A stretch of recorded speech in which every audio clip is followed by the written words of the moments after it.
So the first time Sergio and I met was at our local Starbucks. And we actually saw each other for several months before actually I was the one that approached him first. It happens that I saw her, super attractive with a baseball hat backwards in gym clothes. I noticed her never trying to do anything because she was always with a few girls. And he was always sitting by himself at the Starbucks and reading a book. And every time I went there, we would make this connection, eye connection. And that went on for a couple of months. I noticed a pattern about a certain time. And at one point, I was trying to be at the store at that particular time in a seat that was basically where you get your coffee or where you pay. So there was no way for me or for her to miss each other, right? So I absolutely was the one that pursued him.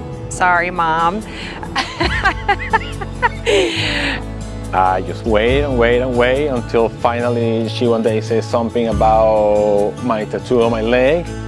And we start after that, we talk, and then she disappeared for a while.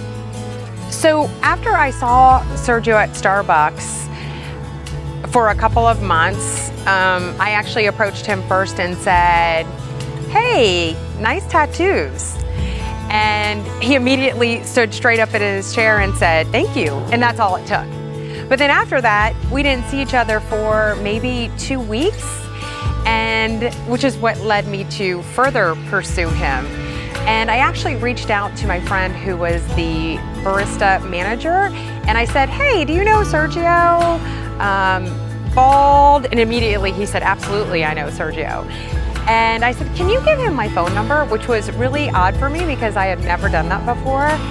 And not knowing that Sergio was at the Starbucks at that time, when I was texting the barista to say, "Can you give him my number?" I was at home. 5 minutes later, my phone rang. We were supposed to go for coffee. We went to coffee, and then I asked her, "Do you want me? Can we go on a date on a Thursday night? That's the only night I have off."